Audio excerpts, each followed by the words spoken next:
Good morning students.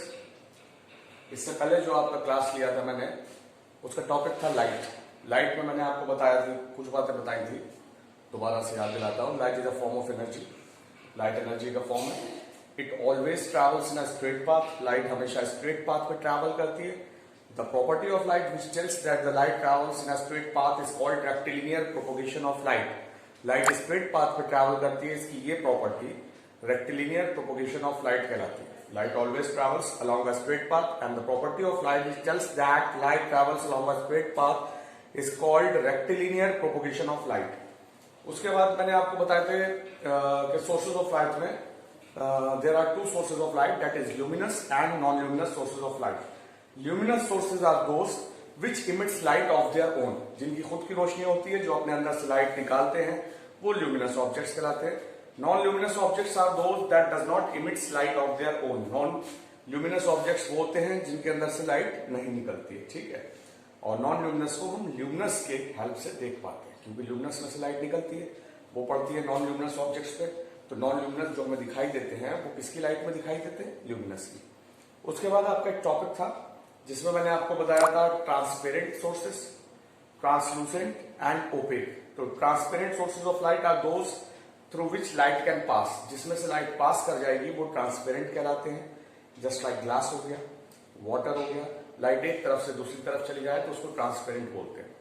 Translucent जो दूसरा था, translucent, next one, translucent sources are those which allows a small part of light to pass through them, जिसमें से थोड़ी सी रोशनी पास हो जाए, पूरी तरीके से नहीं, तो उसको हम ट्रांसलूसेंट बोलते हैं। Third one is opaque. Opaque just like आपकी वॉल एग्जाम्पल ले सकते हैं आप। वॉल के एक तरफ से दूसरी तरफ नहीं देख सकते, तो उसकी डेफिनेशन थी opaque objects are those which restricts light. Restricts का मतलब लाइट एक जगह से दूसरी जगह नहीं पास हो। अब नया टॉपिक मैं आपको पढ़ाता हूं। टॉपिक इज मिरर, ठीक है। मिरर,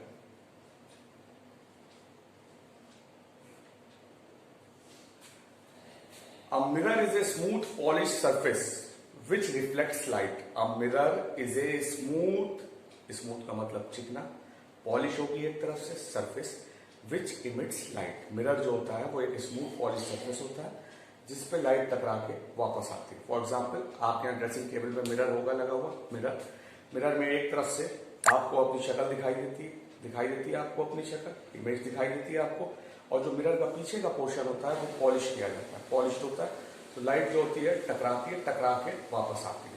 तो a mirror is a smooth polish surface which emits light of their own, जो लाइट को a mirror is a smooth polish surface which reflects light, जो लाइट को रिफ्लेक्ट करेगा उसको हम क्या बोलते हैं? मिरर बोलते हैं। लाइट उस पर पड़ेगी, टकरा के वापस आएगी। रिफ्लेक्ट का मतलब वापस आना, रिफ्लेक्शन कहलाता है ये प्रोसेस। जैसे कि आप अगर टॉर्च ले लेंगे, टॉर्च को आप मिरर पे दिखाएंगे तो टॉर्च की जो लाइट होगी वो टकरा के वापस चलेगी। टॉर्च की लाइट टकरा के वापस आपको दिखेगी। तो मिरर जो होता है एक स्मूथ होता है, चिकना, स्मूथ का मतलब चिकना, पीछे से पॉलिश होगी, smooth polish surface which reflects light, जो कि लाइट को रिफ्लेक्ट करेगा। अब डायग्रामेटिकली अगर हमें दिखाना है कि मिरर का डायग्राम बनाना है, तो मिरर के डायग्राम के लिए हमने एक लाइन बना दी, ठीक है। ये एक लाइन हो गई। एक तरफ मिरर के पॉलिश होगी, पॉलिश का मतलब पीछे की तरफ देखिएगा पेंट होगा मिरर के, सामने से आप शक्ल देखते हैं। जो पेंट वाला हिस्सा है वो मैसेज स्लैंट लाइन से दिखाएंगे, ये हो गया, ठीक है, ऐसे करके। अब ये जो मिरर बनाया है मैंने डायग्राम में, मिरर ऐसे, हम ऐसे शक्ल देखेंगे उसके ऊपर, ठीक है। रिफ्लेक्शन जो होगा ऐसे होगा, नीचे की तरफ पॉलिश है, तो नीचे की तरफ जो पॉलिश है वो मैंने ऐसे बना, क्लियर। इसके बाद कहीं पर भी बीच में एक लाइन डाल देंगे, कहीं पर भी एक स्ट्रेट लाइन डाल देंगे। जो स्ट्रेट लाइन होगी इसको हम बोलेंगे नॉर्मल। क्या बोलेंगे? नॉर्मल। मैथ्स में नॉर्मल को दूसरी तरीके से यूज करते हैं, परपेंडिकुलर भी कहते हैं। परपेंडिकुलर का मतलब 90 डिग्री पे एक लाइन डाल दें, कहीं पे भी मिरर में एक इमेजिनरी लाइन आप डाल सकते हैं 90 डिग्री पे, इसको आप बोलेंगे नॉर्मल। ये लाइट आई, जो लाइट आएगी सिंगल लाइट है। एरो का मतलब यह है कि लाइट नीचे की तरफ जा रही है, जिस डायरेक्शन में आप एरो बनाएंगे लाइट उस डायरेक्शन में जा रही है, ठीक है। अगर सिंगल लाइन है तो इसको हम बोलेंगे रे, RAY रे, ठीक है। एक बार बात करते हैं रे और बी में फर्क। अगर लाइट को दिखाना है, अब भाई बोर्ड पे लाइट को दिखाना, लाइट को कैसे दिखाएं? लाइट को तो हम दिखा सकते नहीं, तो लाइट को दिखाने के लिए हम एक लाइट तो दिखाने के लिए एक सिंगल लाइन कीजिए, एरो बना दी। इसका मतलब ये लाइट की एक रे है जो आगे की तरफ चल रही है। अगर बहुत सारी रेस बना देते हैं, बहुत सारी रेस बना दी, तो ये इसके लिए वर्ड यूज करते हैं बीम, BEAM, बीम। बहुत सारे वर्ड्स बने होंगे, तो बहुत सारी लाइन्स बनी होंगी, तो इसको हम बोलेंगे बीम, और जो सिंगल होगी उसको हम बोलेंगे रे। अगर लाइट को डायग्राम बनाना है तो रे का मतलब स्ट्रेट लाइन एक बनानी, सिंगल लाइन, रे का मतलब सिंगल लाइन बनानी, एरो बना देंगे। अगर लाइन ऐसे बनी हुई है, एरो नीचे की तरफ है, तो ये भी रे है, लेकिन एरो ये बता रहा है कि लाइट जो है वो नीचे की तरफ जा रही है। और बहुत सारी रे बना देंगे, कलेक्शन ऑफ रेस, बहुत सारी रेज आप बना देंगे, तो ये जो कलेक्शन ऑफ रेज होता है इसको हम बोलते हैं बीम। ये तो इतनी बात होगी। अब ये मैंने एक मिरर बनाया था, नीचे का सरफेस पॉलिश कर दिया, ये एक आ रही है, जब सिंगल आ रही है तो उसको बोलेंगे रे, और इस केस में इसका नाम हो जाता है इंसिडेंट रे। इंसिडेंट रे ये मिरर पे आएगी, इस पॉइंट पे मीट करेगी, ठीक है। अब जब लाइट पड़ेगी, इंसिडेंट रे, इंसिडेंट का मतलब जो पड़ रही है, एक रे जा रही है नीचे की तरफ, जब वो मिरर में पड़ेगी तो रिफ्लेक्ट होगी, टकरा के वापस जाएगी। जो रिफ्लेक्ट होके वापस गई, इस रे को हम बोलेंगे रिफ्लेक्टेड रे। रिफ्लेक्टेड रे जो टकरा के वापस जाएगी, इसको आप क्या बोलेंगे?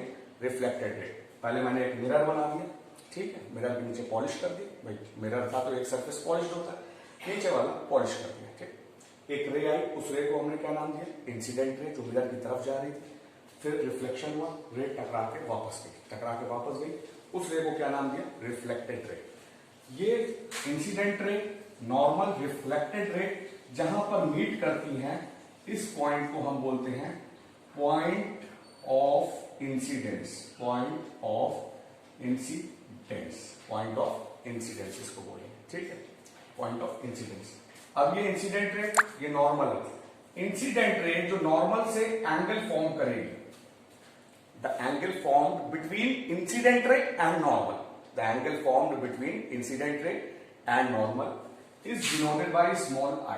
इसको हम स्मॉल i से डिनोट करेंगे, और ये जो एंगल है I, ठीक है, ये बेटा साइन एंगल का होता है, ऐसे करके जो बनाते हैं साइन, इसका मतलब एंगल। एंगल I को हम बोलेंगे angle of incidence, angle of incidence, angle of incidence, ठीक है। आपको डेफिनेशन पूछ लिया एंगल ऑफ इंसिडेंस की, तो आप कह सकते हैं the angle formed, the angle formed, वो एंगल जो बना बिटवीन, इसके बीच में बन रहा है, incident ray and normal, is called angle of incident, ठीक है। सिमिलरली जो रिफ्लेक्टेड रे नॉर्मल से एंगल बनाएगी, जो रिफ्लेक्टेड रे और नॉर्मल के बीच में एंगल बनेगा, वो हमारा आर हो जाएगा, आर, स्मॉल आर से डिनोट करेंगे। और जो स्मॉल आर है, इसको आप बोलेंगे angle of reflection, angle of reflection, ठीक है। मैंने आपको मिरर बताया अभी तक, ये प्लेन मिरर, ठीक है, मैंने प्लेन मिरर बनाया, ठीक है। ये जो रे आ रही थी, इस रे को क्या बोला? Incident ray. जो टकरा के गई उसको क्या बोला? Reflected ray. जो बीच में थी बिल्कुल स्ट्रेट, इसको क्या बोला? नॉर्मल। ये तीनों जिस पॉइंट पे मीट करेंगे उसको क्या बोलेंगे? Point of incidence. Incident ray और नॉर्मल के बीच में जो एंगल फॉर्म होगा, that is small I and is called angle of incidence. Angle formed between reflected ray and normal is denoted by small r and is called angle of reflection। इतना clear है ये mirror के बारे में, ठीक है। आगे सुनिए, जो मिरर होते हैं बेटा,